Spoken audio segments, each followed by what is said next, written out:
सोनिया जी और राहुल गांधी जी की वामपंथी सरकार, उनके वामपंथी सलाहकार, उनके जो वामपंथी मित्र और ये वामपंथी टेररिस्ट, और इनको जो भी जितने भी फंडिंग होती थी, जो भी इनके हथियार होते थे, गोला बारूद होते थे, वो उन लोगों से आते थे जिनके साथ कांग्रेस की सरकार उठती बैठती थी। बिना तथ्य के बहुत सालों के लिए ये हम पर आरोप डाल रहे हैं। हम चुपचाप सुनते हैं, इनको भी थोड़ी सी संतुलन होनी चाहिए, सुनने की थोड़ी सी हिम्मत होनी चाहिए। ये राजनीति है, देश सुन लेगा क्या क्या शिकायतें हैं, किसने क्या किया, इंदिरा जी ने क्या किया, राजीव जी ने क्या किया, परिवारवाद क्या होता है, नेहरू जी ने कौन सी गलतियां की, सुना लीजिए फिर खत्म। उसके बाद बेरोजगारी, महंगाई, पंजाब की समस्याएं, पीएमओ में हो रहा है उसकी बातें, उसकी चर्चा, जो बैटिंग ऐप के बारे में हो रहा है पीएमओ के अंदर, जो एप्स्टीन फाइलों में आपके मंत्री महोदय के नाम निकल आए हैं, उसकी चर्चा करेंगे।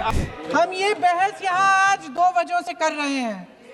पहला कि बंगाल का चुनाव आ रहा है, हमारे प्रधानमंत्री अपनी भूमिका निभाना चाहते हैं उसमें, और दूसरी वजह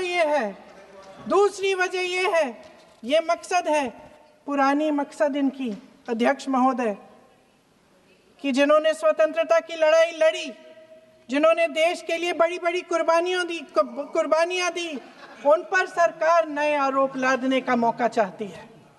देश का ध्यान फिर से जनता के ज्वलंत मुद्दों से भटकाना चाहती है। यही एक मकसद है आपका मकसद है कि हम फिर से उसी अतीत में मंडराते रहें, उसी की तरफ हम देखते रहें जो हो चुका है, जो बीत चुका है, क्योंकि ये सरकार वर्तमान और भविष्य की ओर देखना ही नहीं चाहती। वे इस काबिल ही नहीं रही। सच्चाई ये है अध्यक्ष महोदय कि आज मोदी जी वह प्रधानमंत्री नहीं रहे जो एक समय में थे। सच ये है कि ये दिखने लगा है, उनका आत्मविश्वास घटने लगा है, उनकी नीतियां देश को कमजोर कर रही हैं, और मेरे सत्ता पक्ष के साथी चुप इसलिए हैं क्योंकि अंदर अंदर से वे भी इस बात से सहमत हैं। आज देश के लोग खुश नहीं हैं अध्यक्ष महोदय, परेशान हैं, तमाम समस्याओं से घिरे हुए हैं, और उन समस्याओं का हल आप निकाल नहीं रहे हैं।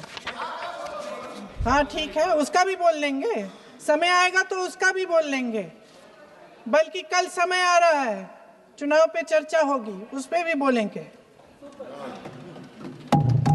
अध्यक्ष महोदय, इनके भी अपने लोग दबी जबान में कहने लगे हैं कि सारी सत्ता को केंद्रित करने से देश का नुकसान हो रहा है। इस बीच अगर हम अतीत की बातें नहीं करेंगे तो कौन सी बातें करेंगे? ये किसी और बात के काबिल ही नहीं है, सिर्फ ध्यान भटकाना है जनता का। इसलिए आज हम वंदे मातरम पर चर्चा कर रहे हैं। वंदे मातरम देश के कण कण में जीवित है, इस पर बहस नहीं हो सकती। लेकिन चलिए, आपने बहस मांगी, आप बहस करना चाहते हैं, बहस करते हैं। आज इस चर्चा को प्रधानमंत्री जी ने शुरू किया, उन्होंने भाषण दिया, और इसको कहने में कोई झिझक नहीं है कि भाषण अच्छा देते हैं, थोड़ा सा लंबा, लेकिन भाषण अच्छा देते हैं। सिर्फ एक कमजोरी है, अगर आप इजाजत दें तो मैं बोलूं, एक कमजोरी है। हाँ, उसी पे बोल रहे हैं, वंदे मातरम पे बोलो आप। अब सर मैंने तारीफ कर ली, थोड़ा और विषय वंदे मातरम का है तो हम वंदे मातरम पर ही रखें, ठीक रहेगा सर। ये वंदे मातरम पे ही है सर। आपने प्रधानमंत्री जी को सुना था, अब तो शुरू नहीं हुए। सर भाषण बहुत अच्छा देते हैं, लेकिन तथ्यों के मामले में कमजोर पड़ जाते हैं, बहुत कमजोर। इसमें भी एक कला होती है कि तथ्यों को किस तरह से जनता के सामने रखा जाए। मैं तो नहीं हूं, जनता की प्रतिनिधि हूं, कलाकार तो नहीं हूं। इसीलिए मैं भी सदन के सामने कुछ तथ्य रखना चाहती हूं, लेकिन सिर्फ तथ्य के रूप में रखना चाहती हूं।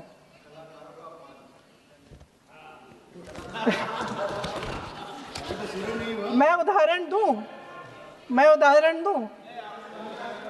उदाहरण दे देती हूँ सर, मांग रहे हैं सर वंदे मातरम के बारे में, वंदे मातरम की जो सालगिरह पे आपने एक बड़ा कार्यक्रम आयोजित किया था, उसमें प्रधानमंत्री जी ने भाषण दिया।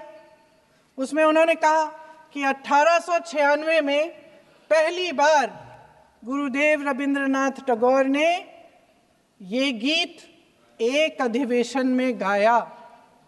उन्होंने ये नहीं बताया कि कौन सा अधिवेशन था। महासभा, हिंदू महासभा का अधिवेशन था, आरएसएस का अधिवेशन था। किस बात से कतरा रहे थे कि ये कांग्रेस का अधिवेशन था। और उदाहरण दूं कि मैं अपना भाषण जारी रखूं। और जहां तक जवाहरलाल नेहरू जी की बात है,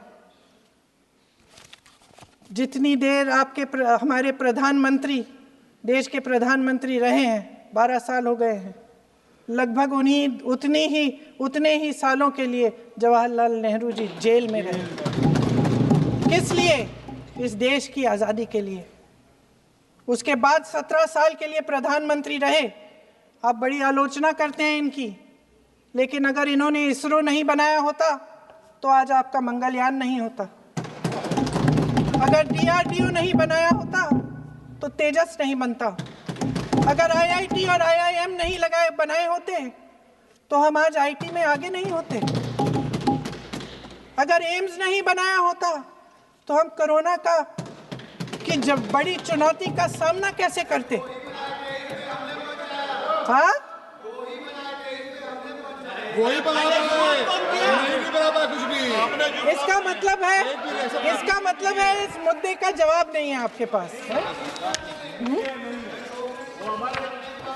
अगर इन्होंने BHEL, गेल, सेल, भाखड़ा नंगल ये सब नहीं बनाया होता जो आप सब बेच रहे हैं,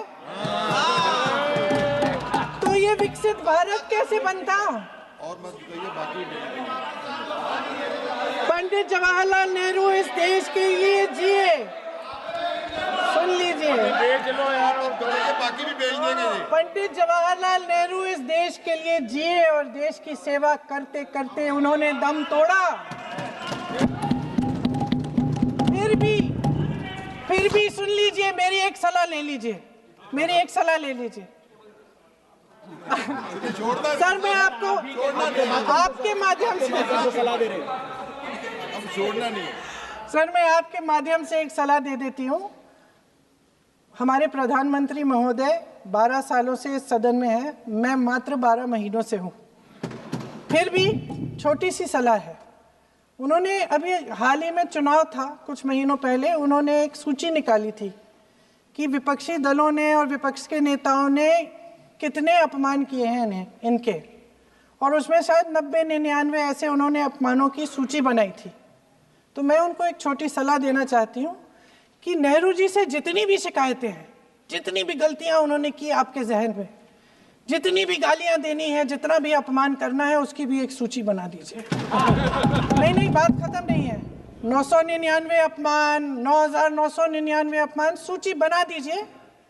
और फिर हम एक समय निर्धारित करते हैं। जैसे हमने 10 घंटे आज वंदे मातरम पर हमने बहस किया है ना, उस तरह से हम अध्यक्ष महोदय जी से पूछेंगे, एक समय निर्धारित करेंगे, 10 घंटे, 20 घंटे, 40 घंटे, जितने घंटों में आपकी ये शिकायत पूरी हो जाए, माननीय सदस्य, आप शांत हो जाए और हम बहस कर लेंगे। लेकिन इस सदन का कीमती समय, जिसके लिए हमें यहाँ पे जनता ने भेजा है, जैसे हमें जनता की समस्याओं को हल करने के लिए चर्चा करनी चाहिए, इस्तेमाल करना चाहिए, उसको AC के लिए इस्तेमाल करिए। उसके बाद जैसे अंग्रेजी